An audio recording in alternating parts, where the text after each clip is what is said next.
Moi kaikille, täällä Salla. Ajattelin nyt jatkaa tätä mun DVD-kokoelmaa. DVD-kokoelmaa videosarjaa. Mä muistaakseni viime videolla mä sanoin, että mä tekisin nyt seuraavaksi sitten noista DVD-bokseista tai mun DVD-boksi-kokoelmasta video, mutta ne tuu oikein järjestyksestä saa kutsuttua niitä, koska se on vähän usean kahta eri genreä, joten mä näen näillä näillä ihan tavallisilla elikkä tällä videolla mä näytän noita mun kauhuelokuvaa kokoelmiani, tai kauhu DVD ja Blu-ray kokoelmia. Joten aloitetaan se tutusta sarjasta. Nimittäin ei varmaan tarvitse pahemmin selitellä Resident Evilistä mitään. Se on semmoinen zombi-juttu. Resident Evil-pelisarjasta. On Resident Evil-generaation animaatio. Ja sitten Resident Evil Vani. Se on Resident Evil Vinyl Chapter ja Welcome Raccoon City. Ja sitten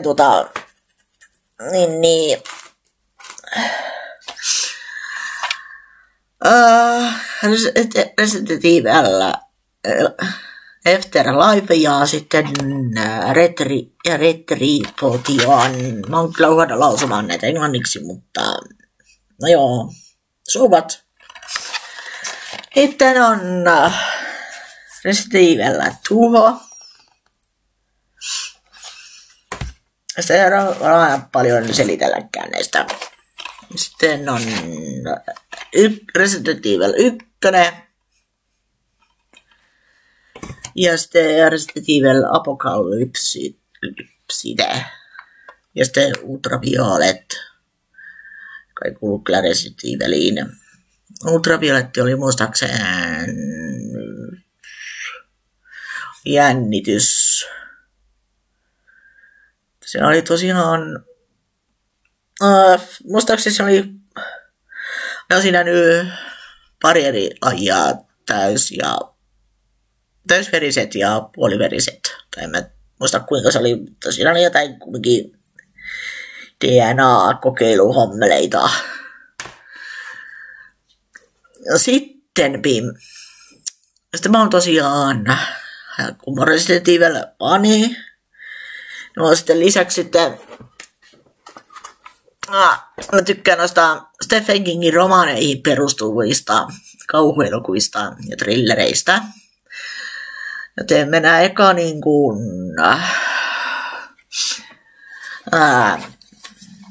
Stephen Kingin Hohto. Ja sitten Doctor Sleep. Doctor Sleep on jatkoa tälle Hohtolle. Ja Hohto on tosiaan siinä on semmosia tiettyjä lapsia, tai semmoinen kyky nähdä kuolleita, ja ne ottaa energiaa, josta sitten pahat henget haluaa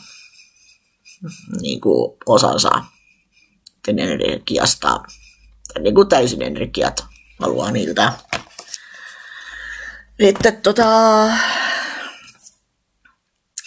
on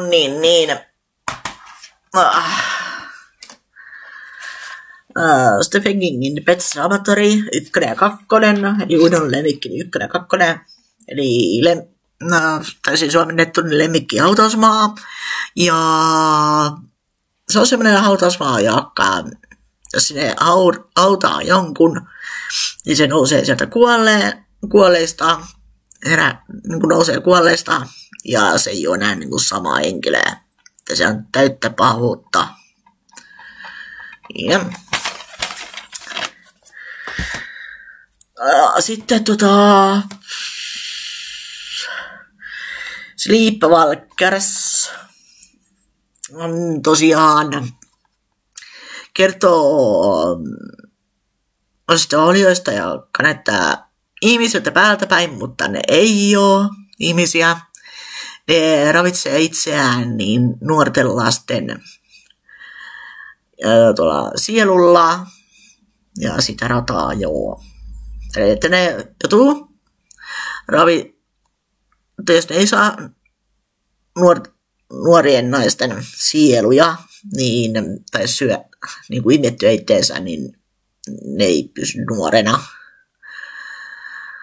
Joo, osaa sitä niin kuin selittää oikein, mutta no joo.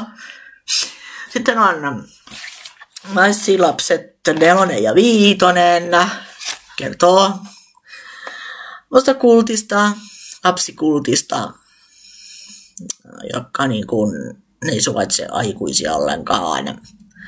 Näin 4 ja 5 on niin hyviä kuin 1, 2 ja 3. Ja ne on omistanut VHS:na, mutta DVD:nä tai Blu-rayna mä en ole löytänyt niitä. Niin kuin oikeastaan suomeksi tekstitetty, näitä englanniksi tekstitetty, no on kyllä, voisi löytyä. Mutta mun englannin on vähän mitä on, niin joo. Sitten on koska mä katon Stephen Kingin Nopea luoti, tämä on ihmissusi elokuva. Aivan hyvä 800-luvun elokuvaksi, muistaakseni oli 800-luvun. Ja tämä oli traileri. Ei traileri, kun tämä ei muistaakseni ollut ihan täysin kauan. Tämä oli joku muutakin. Tässä oli thrillerikauhu. Joo, joo. Näitä on, tämä oli muistaakseni 800-luvun, tai sitä 800-luvun paikkeelta oleva. Sitten on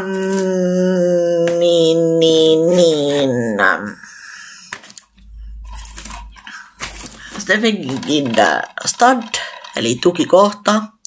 Ja tämä tuli aikoinaan TV:stä 4 osassa. Ja, eli tällä TV:stä tuli niin kuin minisarjana, eli 4 osaa. Ja jokainen osa muistaakseni kesti puoli tuntia vai 2 tuntia. Tämä on thrilleri muistaakseni on, katsotaan nyt joo, thrilleri, genren thrilleri.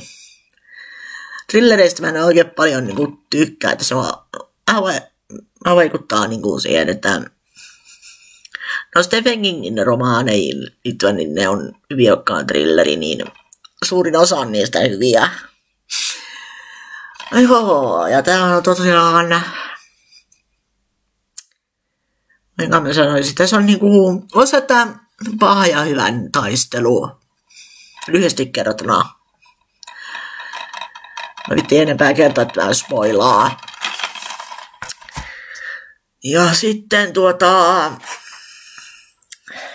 Stephen Kingin Dead Zone. Tämä kertoo miehestä, joka joutuu onnettomuuteen ja sille terään elimen siirto.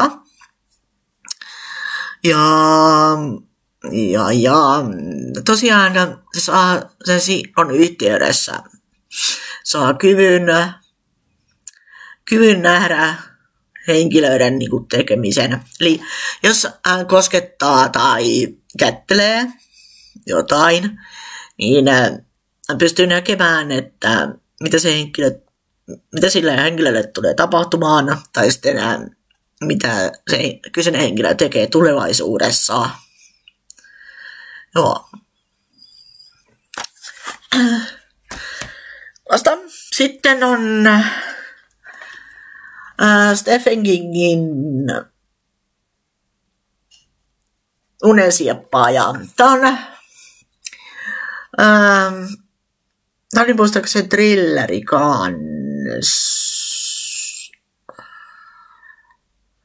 kans thrilleri. Tämä niinku tosiaan kertoo niin 4 kaveruksesta. Jos mä sanoisin, että mä en tätä spoilaa liikaa. 4 kaveruksesta, jotka on saanut nuorempana niinku kyvyn nähdä asioita ja sitten kaikkia muitakin yliluonnollista kykyjä saanut nuorempana. Ja sitten ne joutuu myöhemmin sitten taistelemaan koko maailman puolesta, koska on eräs olio, joka haluaa vallata maailman, niin heidän pitää sitten se pelastaa maapalloa oliolta. Joo. Mä oon kyllä tätä pitkään aikaa kattonut tätä viimeksi. Mä en muista, koska mä tämän viimeksi kattonut, mutta, joo. Sitten on yhden Stephen Kingin leffan mä nähnyt, tai 2 Stephen Kingin romaanin perustuvaa leffaa mä oon nähnyt tenovana siinä 5-8 vuoteen iässä. Ja toista mä en ole löytänyt DVDnä, mutta yllätyin tuossa varmaan viime vuonna, kun se tuli Netflixiin kyseinen elokuva, semmoinen kuin Kristinen tappaja-auto. Ja sitten toinen, kun mä olen löytänyt DVDnä, on niin Tsuja. Ja tää on tosiaan niin. Tsuja mä näin tosiaan, mä joku 5 tai 6 vanhaa. Yleensä tehtiin ja kerran viikossa mentiin mun lempisukulaisen luo, hänen vaimon luo, niin pelailemaan Uno-korteilla, tai niinku Uno-korteilla tai Unoa. Ja sitten katsottiin samalla siinä leffaa, ja sitten mun lempisukulainen, niin se kanssa tykkää niinku kauhusta. Ja tosiaan,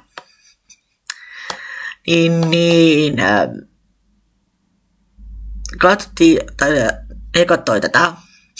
Ja sitten siinä samalla pelattiin Unoa, ja sitten se mun kysyinen sukulainen sanoo mulle, että nyt tulee sitten semmoinen kohta, mitä Salla ei saa katsoa.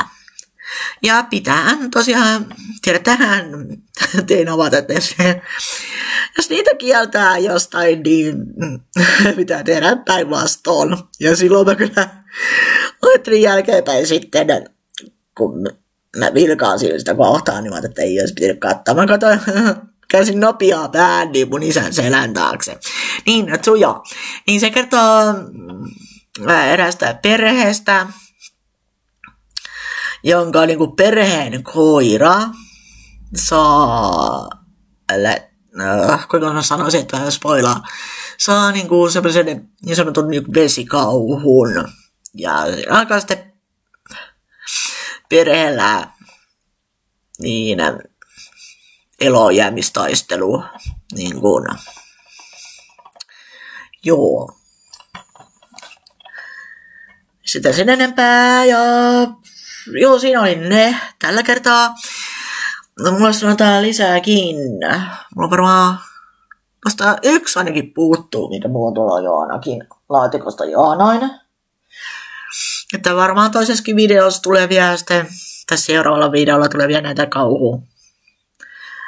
kauhuelokuvia. Ainakin näitä niin John Carperin ja Wes Cravenin elokuvia ainakin tulee seuraavalla videolla ja ynnä muuta. Sitten vähän nukkeelokuvia tulee ja joo. Elikkä Tässä oli tämä tällä kertaa ja kommentoikaa ja peikuttakaa mitä piditte ja se on seuraava kertaan. Se on Salla ja moi moi. Kiitos kun katsoitte. Moikka moi!